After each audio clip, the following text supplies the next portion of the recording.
بسم اللہ الرحمن الرحیم۔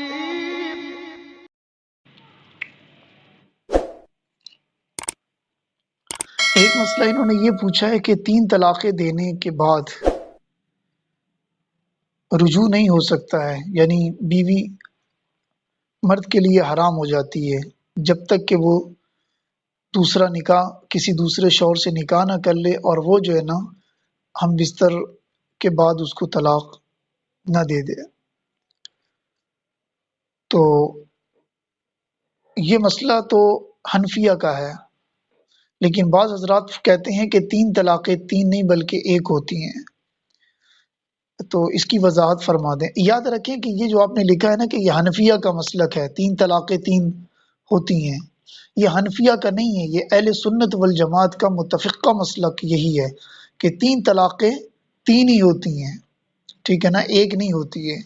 اور جو آپ نے لکھا ہے کہ بعض حضرات 3 کو 1 مانتے ہیں، وہ درست نہیں ہے۔ اس کی وجہ یہ ہے کہ یہ جو 3 طلاقیں ہیں یہ صحابہ کرام رضوان اللہ تعالی علیہم اجمعین اور ائمہ اربع جو اہل سنت والجماعت کے متفقہ امام ہیں، ان سب کا اس بات پر اتفاق ہے، صحابہ کرام کا بھی اس بات پر اتفاق ہے کہ 3 طلاقیں ایک لفظ میں دی گئی ہوں یا ایک مجلس میں دی گئی ہوں، وہ 3 ہی ہوتی ہیں۔ ایک لفظ میں کیسے؟ جیسے کوئی کہہ دے میں نے تجھے 3 طلاقیں دی، ایک لفظ میں کہہ دی، ٹھیک ہے، یا ایک مجلس میں 3 طلاقیں دی ہوں، جیسے ایک مجلس میں کہہ دیا تجھے طلاق دی، تجھے طلاق دی، تجھے طلاق دی، تو یہ 3 ہی شمار ہوتی ہیں، ٹھیک ہے، نمبر 1۔ نمبر 2 یہ ہے کہ یہ جو ایک حدیث بیان کی جاتی ہے ابو رکانہ کا جو واقعہ، صحیح ہے نا، تو اس کا اشارہ آپ نے بھی کیا تھوڑا سا، تو یہ جو نقل کیا جاتا ہے اس میں بہت اختلاف پایا جاتا ہے، تو جس چیز میں اختلاف ہے اس کو چھوڑ دو، جس پر اتفاق ہے اس کو اپنا لو۔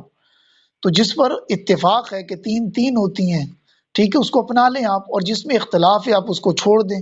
اختلاف کی بات میں آپ کیوں پڑھنا چاہتے ہیں؟ اگر ڈاکٹر کہہ دے کہ یہ 10 گلاسوں میں سے 9 گلاس بالکل صحیح ہیں، اس میں کوئی کسی قسم کا جراثیم نہیں ہے، یہ روٹی رکھی ہیں 10، ان میں سے 9 روٹی بالکل جو ہے نا صحیح ہیں، صحیح ہے، یہ سالن رکھے ہوئے ہیں یا کوئی بھی چیز ہے یہ بغیر یعنی جراثیم سے پاک ہیں، لیکن یہ جو 10ویں ہے اس میں جو ہے نا ہمیں شک ہے کہ جراثیم ہے یا نہیں، تو آپ کیوں جو ہے نا جراثیم جس میں اختلاف ہے اس کو لے رہے ہیں اور جس میں اتفاق ہے اس کو چھوڑ رہے ہیں؟ آپ 9 چیزوں کو استعمال کریں۔ تو اسی طرح جو ہے جس میں اختلاف آ گیا آپ اس کو چھوڑ دیں اور جس میں اتفاق ہے آپ اس کو اپنا لیں، نمبر 1۔ اور یہ جو ابو رکانہ کا واقعہ ہے اس میں بہت اختلاف پایا جاتا ہے، ٹھیک ہے، اور انہوں نے جو ہے نا 3 طلاقیں نہیں دی تھی، یہ بھی ذہن میں رکھیے گا۔ یہ جو بات کو بار بار کہا جاتا ہے کہ انہوں نے جو ہے نا طلاق دی، تو انہوں نے 3 طلاقیں نہیں دی تھیں بلکہ انہوں نے طلاق البتہ دی تھی، صحیح ہے نا۔ اور جب تیسری بات اس میں وضاحت سے عرض کر دوں کہ جب دوسری طرف کثیر تعداد میں حدیثیں موجود ہوں، بہت زیادہ تعداد میں حدیثیں موجود ہیں اور تمام صحابہ کا اتفاق بھی ہے، تو پھر تو اختلاف کی گنجائش نہیں رہتی نا میرے پیارے، صحیح ہے نا۔ اور جو حضرات 3 طلاق کو 1 بتاتے ہیں تو ان کا فتویٰ درست نہیں ہے، ٹھیک ہے۔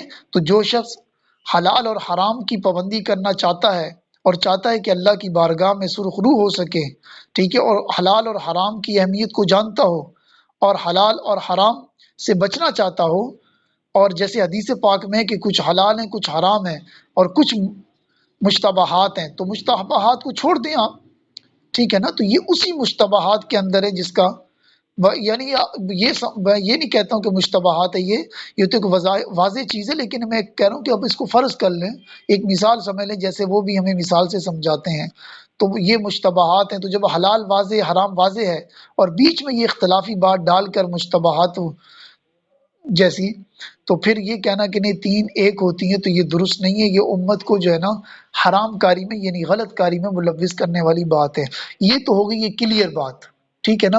اب آتے ہیں ایک عقلی بات کی طرف، ایک ایسی بات کی طرف کہ جس کو تمام فریق، تمام عقل مند اور تمام دنیا کے انسان اس کو تسلیم کریں گے، یعنی اگر آپ اسلامی نقطہ نظر سے ہٹ کے ویسے ہی اگر آپ ایک اصولی بات ذہن میں رکھیں تو بھی جو ہے نا یہ 3 طلاقوں کا مسئلہ آپ کو فوراً سمجھ میں آ جائے گا۔ وہ کیسے کہ اگر آپ 3 طلاقوں کو 3 نہ مانیں 1 مانیں تو اس سے اسلام کے اوپر جو ہے نا بہت بڑا اعتراض آئے گا۔ وہ کیسے؟ اور یہ اعتراض جو ہے نا حضرت عمر فاروق رضی اللہ تعالیٰ عنہ پر نہیں آئے گا، بلکہ اسلام کی پوری بنیاد ہل کے رہ جائے گی، ٹھیک ہے۔ اور اس کے وہ کیسے، وہ ابھی میں آپ کو عرض کرتا ہوں کہ اسلام کی بنیاد بھی ہل جائے گی، اور جو اسلام کے گواہ ہیں، جو اسلام کے محافظ ہیں، وہ مشکوک ہو جائیں گے، اور جب محافظ مشکوک ہو گیا تو جس چیز کی اس نے حفاظت کی ہے، جس چیز کو اس نے نقل کیا، وہ ساری کی ساری مشکوک ہو جائے گی۔ مثلا اس کو میں مثال سے سمجھاتا ہوں کہ ایک مرتبہ حضرت عمر رضی اللہ تعالیٰ عنہ خطبہ دے رہے تھے، ٹھیک ہے۔ خطبہ دیتے ہوئے، وہ خطبہ دے رہے تھے تو ایک صحابی کھڑے ہوئے، انہوں نے فرمایا کہ ہم آپ کی بات نہیں سنیں گے، اس وقت تک نہیں سنیں گے جب تک کہ آپ یہ نہ بتا دیں کہ تمام مسلمانوں کو جو قمیض دی گئی ہے، ٹھیک ہے، جو مسلمانوں کو کپڑا دیا گیا ہے، ٹھیک ہے، وہ اتنا دیا گیا ہے، اور آپ کا قد لمبا ہے، تو آپ کے پاس ہم سے زیادہ کپڑا کیسے آ گیا؟ آپ نے عام مسلمانوں سے ہٹ کے زیادہ کپڑا کیسے لیا؟ تو آپ نے اپنے بیٹے کی طرف اشارہ کیا، تو بیٹے کھڑے ہوئے حضرت عبداللہ ابن عمر، اور انہوں نے فرمایا کہ میرے باپ کو بھی اتنا ہی کپڑا ملا تھا جتنا کہ تمام مسلمانوں کو ملا تھا، لیکن چونکہ ان کا قد بڑا تھا تو اس لیے میں نے اپنا کپڑا بھی ان کو گفٹ کر دیا۔ یہ تو پہلی دلیل ہو گئی، ٹھیک ہے۔ دوسری دلیل یہ ہے کہ ایک موقع پہ حضرت عمر رضی اللہ تعالیٰ عنہ نے مہر کا اعلان کیا کہ لوگ جو ہے نا مہر بہت بڑا چڑھا کے دیتے ہیں، جو بات کا مفہوم ہے غالباً، تو آپ نے کہا کہ مہر جو ہے نا ایک حد تک اس کی پابندی کر دی جائے، تاکہ مہر کے معاملے میں لوگ جو ہے نا زیادتی نہ کریں۔ تو جب یہ اعلان کیا تو ایک خاتون کھڑی ہوئی، انہوں نے کہا کہ اے عمر، جب حضور نے، صحیح ہے نا، مہر کے معاملے میں یہ حکم نہیں روا رکھا تو تم کون ہوتے ہو؟ ٹھیک ہے۔ تو اس موقع پہ حضرت عمر رضی اللہ تعالیٰ نے فرمایا کہ آج بھی اس امت میں ایسے لوگ موجود ہیں کہ اگر حضرت عمر ٹیڑھا چلے یا جو ہے نا راستے سے ہٹنے لگے تو وہ اپنی تلواروں سے عمر کو سیدھا کر دیں گے، ٹھیک ہے۔ یہ دو واقعات ہو گئے۔ اب آتے ہیں اصل واقعے کی طرف۔ یہ جو میں نے دو واقعے ذکر کیے نا حضرت عمر کے، یہ میں نے ان کا مفہوم ذکر کیا ہے، اصل واقعات کتابوں میں اسی مفہوم کے قریب قریب آپ کو مل جائیں گے، ٹھیک ہے۔ تو اب آتے ہیں اصل واقعے کی طرف۔ اصل واقعہ یہ کہ یہ تو دنیا کا تھا قمیض کا، اور وہ جو مہر کا تھا وہ ایک دین کا تھا۔ تو یہ جو طلاق کا مسئلہ ہے، یہ تو خالصتاً آپ دیکھیں نا حلال حرام کا مسئلہ آ جاتا ہے، میاں بیوی کا مسئلہ ہے، اس میں نسب کا مسئلہ آ جاتا ہے، وراثت کا مسئلہ آ جاتا ہے۔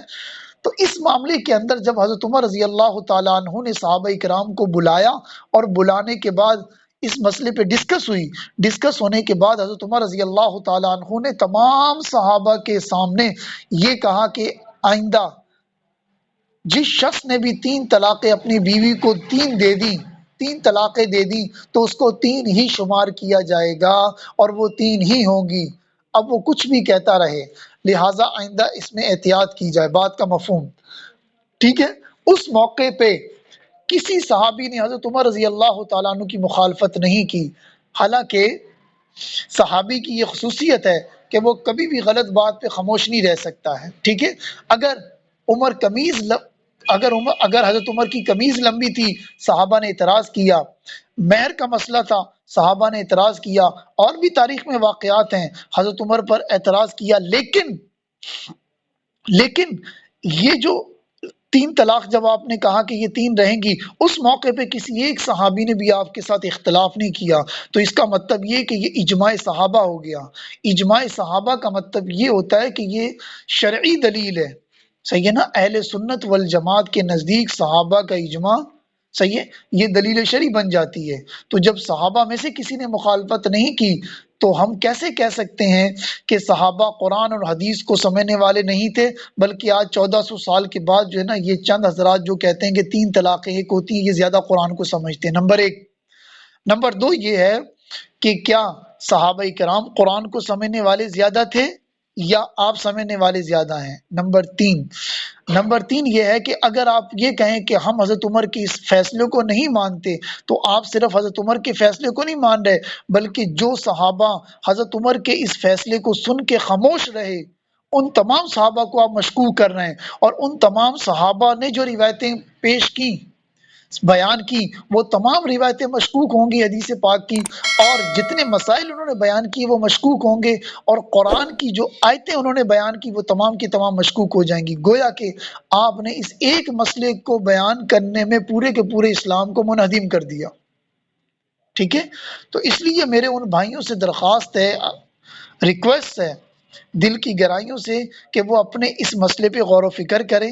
اگر ان کے مسلک میں یہ ان کے بڑوں نے غلط لکھ دیا ہے، یا ان کے بڑے اس طرح قرآن اور حدیث کے اس مسئلے کو صحیح نہیں سمجھ سکے ہیں، تو وہ یہ کہیں کہ ہمارے بڑوں سے یہ غلطی ہو گئی ہے، تو لہٰذا ہم نے اللہ جو ہمارے بڑوں کا بڑا ہے، ہمارا اللہ، ہم نے اس کے سامنے کھڑا ہونا ہے۔ جو ہمارے بڑوں کے بڑے ہیں آپ علیہ الصلوۃ والسلام، ہم نے قیامت میں ان کے سامنے کھڑا ہونا ہے۔ تو لہٰذا ہم اپنے ان بڑوں کو چھوڑ کر اپنے اللہ اور اس کے رسول کو جو ہے نا فالو کرتے ہیں، اور اللہ اور اس کے رسول کا حکم یہ ہے کہ یا ایھا الذین آمنوا اطیعوا اللہ واطیعوا الرسول واولی الامر، ٹھیک ہے؟ ایک اور پوائنٹ میں آپ کو دے دوں، ذہن میں آ گیا کہ یہاں پر اللہ فرماتے ہیں، قرآن کی آیت ہے، میں قرآن سے آپ کو بیان کرنے لگا ہوں، قرآن سے بات کرنے لگا ہوں کہ آمنوا اطیعوا اللہ واطیعوا الرسول، اے ایمان والو اطاعت کرو اللہ کی اور اس کے رسول کی، اور آگے کیا فرمایا؟ واولی الامر۔ اب یہ جو واولی الامر ہے نا، اس کی دو تشریحیں ہیں۔ دو تشریح کیا ہے کہ اس اولو الامر سے مراد حکمران ہے، نمبر ایک۔ نمبر دو، اولو الامر سے مراد علماء، فقہا، محدثین ہیں، ٹھیک ہے؟ علماء کرام ہیں، ٹھیک ہے؟ نمبر دو، اگر بالفرض آپ اس سے حکمران مراد نہ لے، علماء مراد لیں جو دین کو سمجھتے ہیں، تو میرا آپ سے سوال یہ ہے کہ حضرت عمر سے زیادہ دین کو سمجھنے والا کون تھا؟ نمبر ایک، حضرت عمر حکمران بھی تھے، عالم بھی تھے، فقی بھی تھے، ان میں دونوں خصوصیت جمع تھی، حکمرانی کی بھی اور عالم دین کی بھی، ٹھیک ہے؟ اولو الامر کی بات کر رہا ہوں میں۔ تو اولو الامر کی طرف جو ہے نا، اولو الامر کی اطاعت کرو، اور آگے کیا فرمایا؟ وردوہ الی اللہ، اور اس بات کو لوٹا دو اللہ کی طرف، ٹھیک ہے نا؟ تو حضرت عمر سے زیادہ جو ہے نا اولو الامر کون ہو سکتا ہے؟ وہ عالم بھی تھے اور حکمران بھی تھے۔ خود جو حضرات تین طلاقوں کو ایک کہتے ہیں، آپ ان سے بھی اگر پوچھیں کہ اس اولو الامر کی تشریح کر دیں، تو وہ کہیں گے حکمران یا علماء۔ آپ ان سے پوچھیں کہ جو حضرت عمر تھے وہ حکمران تھے، تو آپ نے حضرت عمر کی بات کیوں نہیں مانی؟ تین کو تین انہوں نے برقرار رکھا، نمبر ایک۔ اگر آپ وہ کہیں کہ نہیں اس سے مراد علماء ہے، تو آپ کہیں کہ کیا آپ حضرت عمر کو عالم نہیں سمجھتے ہیں؟ کیا آپ اپنے آپ کو بڑا عالم سمجھتے ہیں؟ حضرت عمر عالم نہیں تھے؟ تو دونوں تشریحوں کے اندر ہمارے یہ بھائی آ کے پھنس جاتے ہیں، اور اس کا کوئی جواب نہیں ہے۔ اور ہم بھی یہ سمجھتے ہیں کہ اگر وہ تھوڑا سا سینس لگائیں، تھوڑی سی گہرائی میں جائیں، تو انہیں یہ مسئلہ بڑے ہی احسن انداز سے سمجھ میں آ جائے گا، ٹھیک ہے؟ اور یہ تو حدیث مبارکہ ہے کہ آپ علیہ الصلوۃ والسلام نے واضح ارشاد فرمایا، ترمذی کی روایت ہے کہ میری امت کبھی بھی گمراہی پر جمع نہیں ہو سکتی ہے۔ تو امت کس سے مراد کیا ہے؟ صحابہ کرام امت ہیں یا بعد میں آنے والے امت ہیں؟ ظاہر بات ہے کہ صحابہ سے بڑی خالص امت کیا ہو سکتی ہے؟ تو لہٰذا ترمذی شریف کی روایت میں ہے کہ حضرت عمر، ترمذی شریف کی روایت ہے کہ میری امت کبھی بھی گمراہی پر جمع نہیں ہو سکتی ہے۔ تو یہ جو صحابہ نے اجماع کیا ہے تین طلاق کے مسئلے پہ، تو کیا یہ سارے کے سارے نعوذ باللہ گمراہی پر جمع ہو گئے؟ ٹھیک ہے؟ اور پھر قرآن کی آیت ہے سورۃ النساء کے اندر، وَنُصْلِیہِ جہنم، ٹھیک ہے نا، کہ جو اس کے راستے سے الگ ہوا وہ جہنم میں جائے گا۔ تو اس لیے اور پھر اہل سنت اور پھر جو حضرات کہتے ہیں کہ تین طلاقیں ایک ہیں، وہ کیا اجماع کو نہیں مانتے ہیں؟ اگر وہ غور کریں تو وہ خود بھی اجماع کو مانتے ہیں، ٹھیک ہے نا؟ تو اجماع کو جب وہ خود مانتے ہیں، تو مجھے بتائیے کہ جب صحابہ نے اجماع کر لیا، خاموش رہے تمام صحابہ حضرت عمر کے سامنے، تو پھر آپ کیوں جو ہے نا اجماع کے انکار کر رہے ہیں صحابہ کا؟ خود اجماع کو مان کے آپ اجماع کے منکر ہیں۔ اور دوسری بات یہ کہ جب آپ یہ کہتے ہیں کہ قرآن اور سنت، تو یاد رکھیے گا کہ اہل سنت والجماعت کی جو تعریف ہے، ڈیفینیشن ہے، وہ صرف قرآن اور سنت نہیں ہے، بلکہ اس میں چار چیزیں آتی ہیں: قرآن، سنت، اجماع اور قیاس۔ یہ چار چیزیں ملے تو اہل سنت والجماعت بنتا ہے، ٹھیک ہے نا؟ تو اس لیے جو ہے نا میری آپ سے درخواست ہے، ریکویسٹ ہے کہ آپ اس مسئلے پہ غور و فکر کریں۔ بڑوں نے غلطیاں کر دی ہیں تو کوئی بات نہیں، آپ ان سے آپ یہ کہہ لیں کہ یہ ان کا شاذ قول ہے، یا یہ کہہ دیں کہ ان سے جھول ہوئی ہے، یا یہ کہہ دیں کہ ان سے چوک ہو گئی ہے، یا یہ کہہ دیں کہ ان سے اجتہادی غلطی ہو گئی ہے۔ کوئی بھی آپ نام دے دیں، لیکن اس کے اوپر خدا را عمل نہ کروائیں اور اس پہ غور و فکر کریں۔ اللہ تعالیٰ جو ہے ہمیں اہل حق سے وابستہ رکھے اور حق بات کو سمجھنے اس پہ عمل کی توفیق عطا فرمائے۔ اللہ تعالیٰ اپنے حبیب صلی اللہ علیہ وسلم کی رضا نصیب فرمائے، اس رضا پر چلنے کی توفیق عطا فرمائے۔ اللہ تعالیٰ ہر مسلمان کو قرآن اور سنت کو پڑھنے، سمجھنے اور پھر اس پر عمل کرنے کی توفیق عطا فرمائے۔ تو یہ تھوڑی سی مسئلہ تھا 3 طلاق کا، یہ میں نے تفصیل سے بیان کر دیا، اور اس کے اندر جو بھی میرے ذہن میں تھا سرسری طور پہ اور فی البدی جو میرے ذہن میں آیا وہ میں نے آپ کو جو ہے نا ضمناً عرض کر دیا۔ مزید تفصیل جو ہے نا آپ اس کے اوپر بڑی کتابوں میں دیکھ سکتے ہیں۔ دوسرا میں نے یہ عرض کرنا ہے کہ جو حضرات 3 طلاقوں کو ایک کہتے ہیں وہ ذرا اس پہ بھی غور کریں کہ میری امت کبھی بھی گمراہی پر جمع نہیں ہو سکتی۔ یہ ترمذی شریف کی روایت ہے جو صحاح ستہ میں ہے۔ تو کیا نعوذ باللہ من ذالک یہ حضرات تمام صحابہ کو جو ہے نا گمراہی پر جمع مانتے ہیں؟ اللہ پاک جو ہے ہمارے منہ میں خاک، ایسا کبھی بھی نہیں ہو سکتا، ٹھیک ہے۔ اور دوسرا یہ ہے کہ ایک اہل سنت والجماعت کا جو اصول ہے کہ الصحابۃ کلہم عدول، کہ تمام کے تمام صحابہ عادل ہیں، تو وہ قانون اور ضابطہ پھر کہاں جائے گا کہ تمام صحابہ عادل ہیں؟ اور دوسرا یہ ہے کہ ہم جو اہل روافظ کو کہتے ہیں صحابہ کے دفاع کے اندر، ٹھیک ہے نا، کہ جب وہ یہ کہتے ہیں کہ صحابہ سے گناہ ہوئے، ٹھیک ہے، تو نعوذ باللہ یہ 3 طلاقوں کے مسئلہ کو ہم ایک کہتے ہیں کہ 3 ایک ہیں، تو ہم تو گویا اہل روافظ کو یہ ہتھیار دے رہے ہیں کہ تم صحیح ہو کہ صحابہ سے گناہ ہوئے، اور ہم یہ کہتے ہیں کہ صحابہ سے گناہ ہو جائے تو صحابی اپنے گناہ پر قائم نہیں رہتا ہے، صحیح ہے، وہ فوراً رجوع کرتا ہے۔ ہم یہی پوری امت کو یہ بتاتے رہے ہیں۔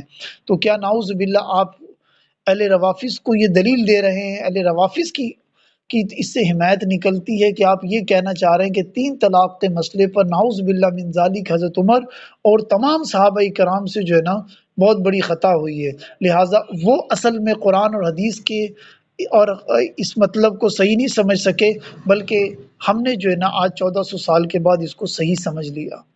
تو یہ میرے، اور پھر جو ہے تمام صحابہ جب اس بات پہ اجماع کر لیا تو اس کا مطلب ہم اہل روافظ کو یہ دلیل دے رہے ہیں کہ نعوذ باللہ کہ تمام صحابہ جو ہیں وہ جو ان کا نعوذ باللہ ایک عقیدہ ہے کہ تمام صحابہ پھر گئے تھے، تو کیا ہم ان کو یہ ہتھیار تو نہیں دے رہے ہیں، ہم ان کو یہ موقع تو فراہم نہیں کر رہے ہیں کہ وہ اسلام پر جو ہے نا اعتراض کریں، اور پھر یہ غیر مسلموں کے لیے بہت بڑا اعتراض بن جائے گا اگر ان کو یہ ہتھیار سامنے آ گیا 3 طلاق کے مسئلہ، صحیح ہے۔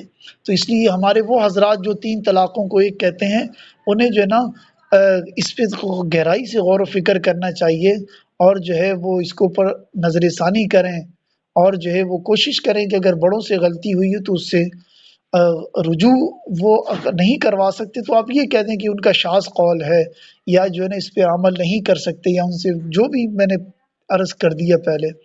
تو اس لیے جو ہے میں آپ سے انتہائی مندانہ درخواست کرتا ہوں کہ آپ اس پہ غور و فکر کریں، تاکہ جو ہے ہم اسلام کی صحیح اور اچھی تصویر جو ہے نا لوگوں کے سامنے پیش کر سکیں، نہ کہ جو ہے نا اسلام کی وہ تصویر پیش کر سکیں کہ جو واضح یعنی ظاہری طور پہ تو اچھا ہی ہو، لیکن جب گہرائی میں کوئی اس کو غیر مسلم یا کوئی جو ہے نا پڑھا لکھا مسلمان گہرائی میں جا کے سمجھے تو پتہ چلا کہ وہ جو ہے نا مسئلہ جو ہے نا صحیح ٹریک کی بجائے غلط ٹریک پہ چڑھ رہا ہے۔ تو اللہ تعالیٰ جو ہے جو کہا سنا گیا عمل کی توفیق عطا فرمائے۔ یہ سرسری طور پہ میرے ذہن میں چند باتیں آ گئی جو میں نے آپ کے سامنے ذکر کر دی، مزید بھی اس کے اوپر گفتگو ہو سکتی۔